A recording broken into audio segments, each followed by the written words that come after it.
Mine wasn't the most original approach to the problem. It wasn't as if it hadn't all been done before. An eye for an eye, the first principle of revenge. Old as dirt, still going strong.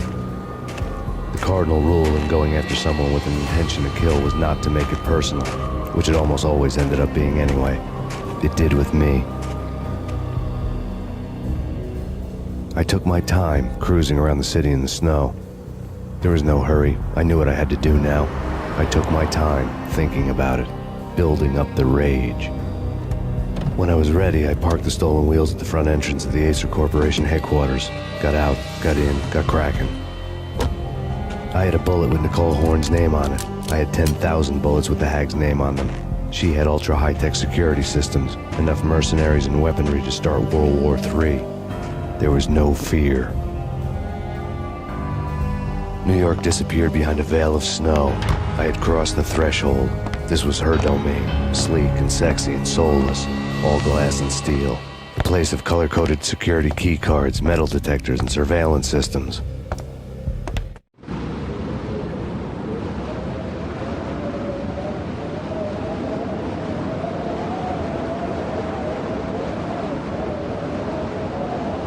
Colder than a walk-in fridge.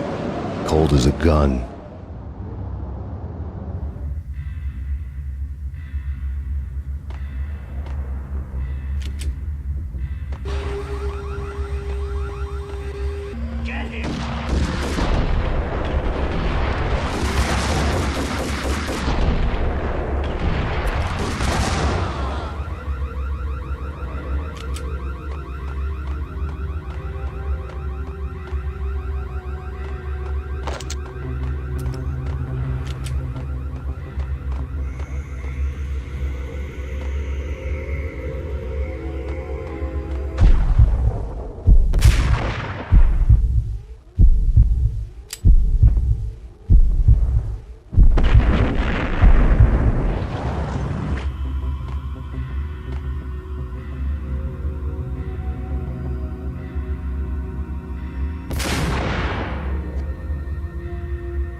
Mona.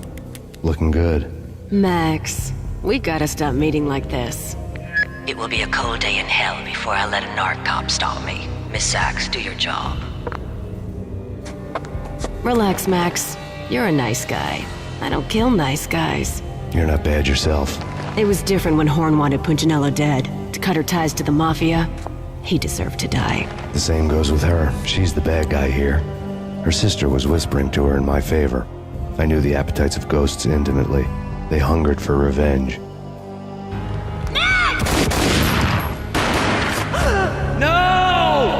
A gunshot boomed and she fell down in slow motion. She was a nice girl, not really a stone-cold killer. And now she was stone-cold dead. Like religious fanatics or loyal samurai, Horn's private army was coming at me. I have him.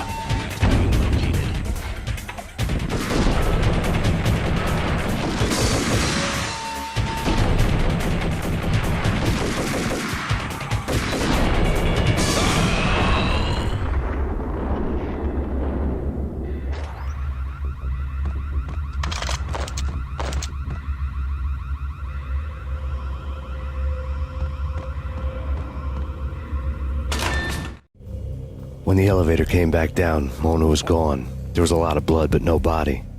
Something clicked for the final time. My mind had never been so clear, as if somewhere high above the storm clouds were already gone, cold stars blazing from the black skies.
Movies, and I'm talking about the coolest of the cool.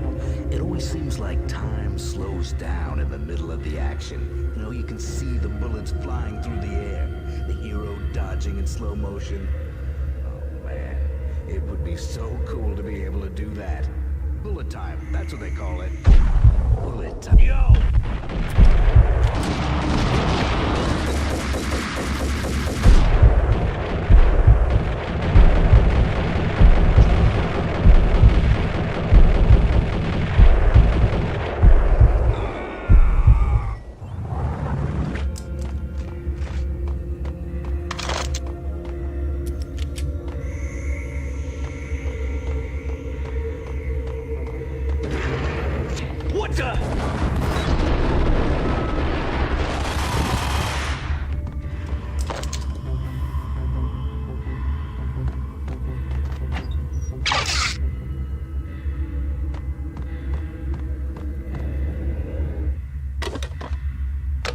I had elevator access to the mainframe. From there, I'd be able to override the security locks and get to her office.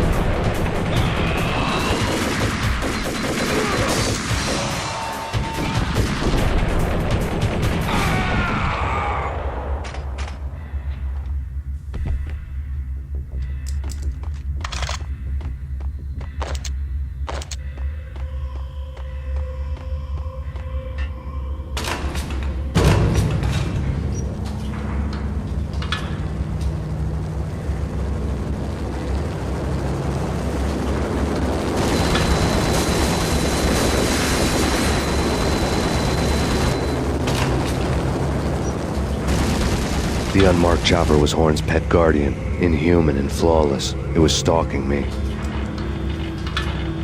hate to be stereotyped. I'm not a cold-blooded killer. I'm a nice guy. I love my wife. I have 2 boys I'm very proud of. You just have to make the ends meet. And if that means I have to shoot someone now and then, hey, it's just my job from 9 to 5. What the bastard?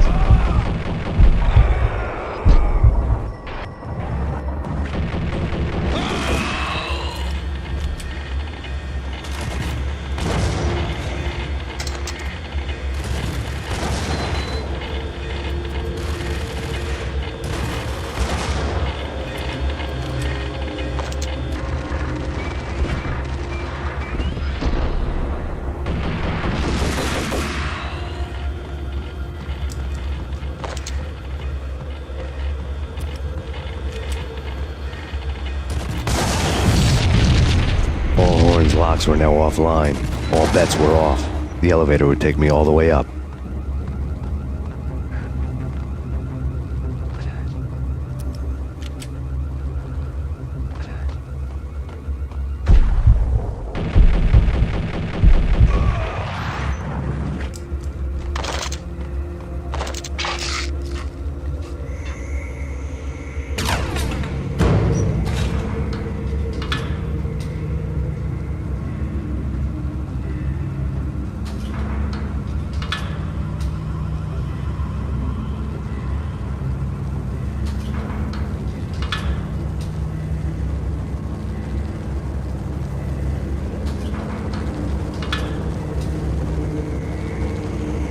Seen from this height, the night seemed to stretch on to eternity.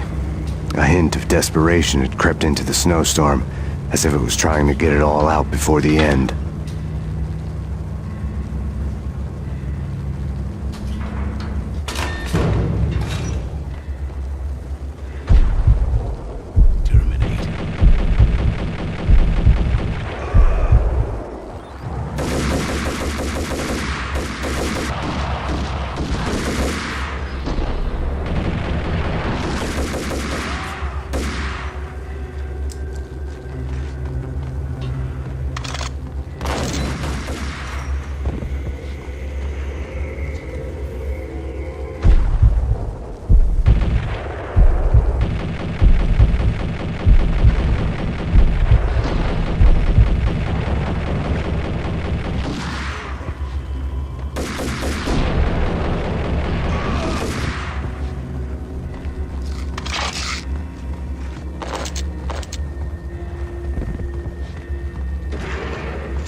Horn's personal computer was on.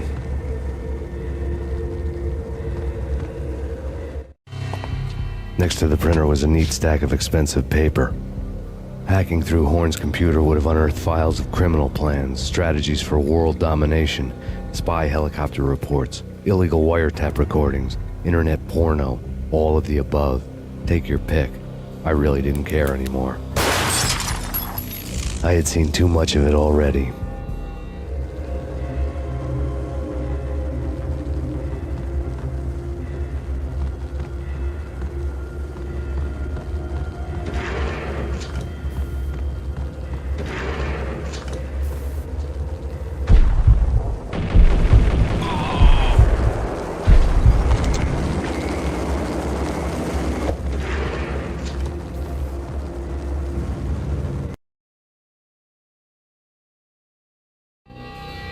Valkyr had been meant to be a white-winged maiden that would lift you to a warrior's heaven, but it turned out to be a one-way demon ride to hell. The devil was in the drug. I knew. I had met him.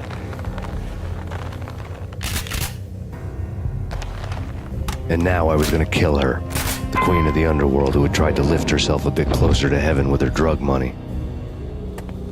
No begging, no bribes. She knew better. Honor among killers. We who were about to die. Both of us knew how this would end, in pain and suffering. All this because your wife stuck her nose into things that were none of her business. The cops were coming to take me away. The sirens were like a bad conscience I couldn't shake. It's ridiculous you've made it this far. You won't be alive when they get here. Stop him!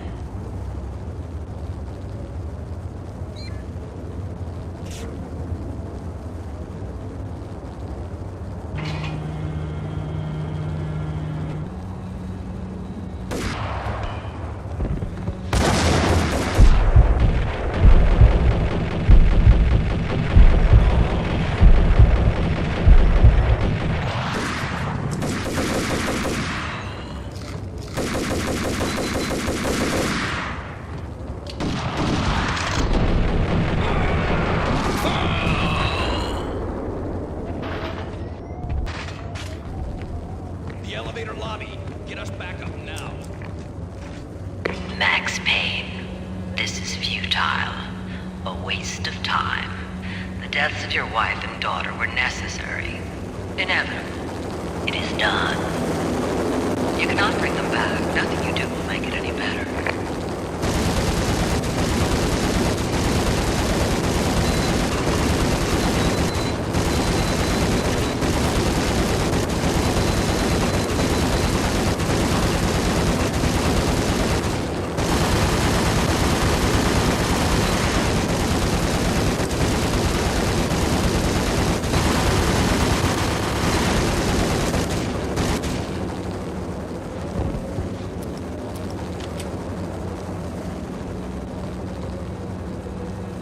Max Payne, you are fighting a losing battle.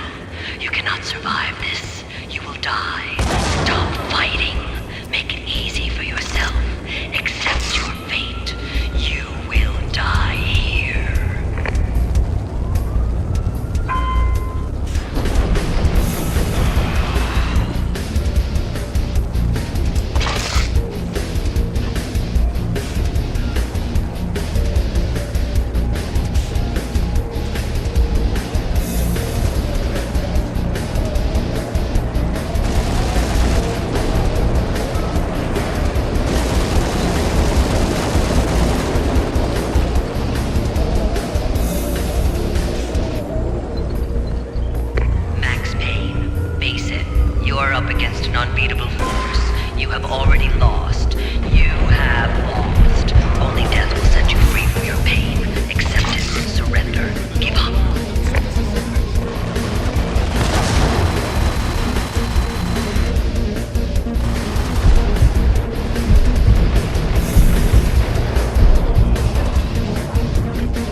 She's on board. We're out of here as soon as the wind dies down. Don't like the look of that mast.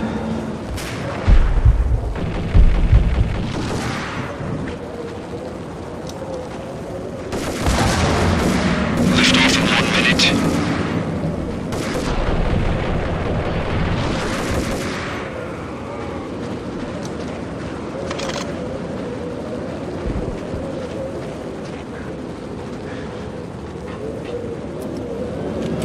Lift off in 45 seconds.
They were all dead. The final gunshot was an exclamation mark to everything that had led to this point. I released my finger from the trigger. And then it was all over. The storm seemed to lose its frenzy. The ragged clouds gave way to the stars above. Max Payne, this is Deputy Chief Jim Bravura from the NYPD. We've got the building surrounded. Throw down your weapons and lie down with your hands behind your head. A bit closer to heaven.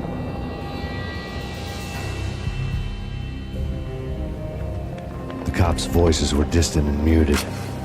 Freeze! NYPD! Hold it right there! My ghosts released me from their haunting. Down below, New York City glittered like diamonds on black velvet. You gave us one hell of a ride. Take him down to Central Booking. You heard the man. Woden was there in the crowd, standing by the sidelines. It wouldn't be over till the man with the patch would say so. He'd say the right words. I knew he would. He'd better. Woden grinned smugly. It was the grin of a winner. That made two of us.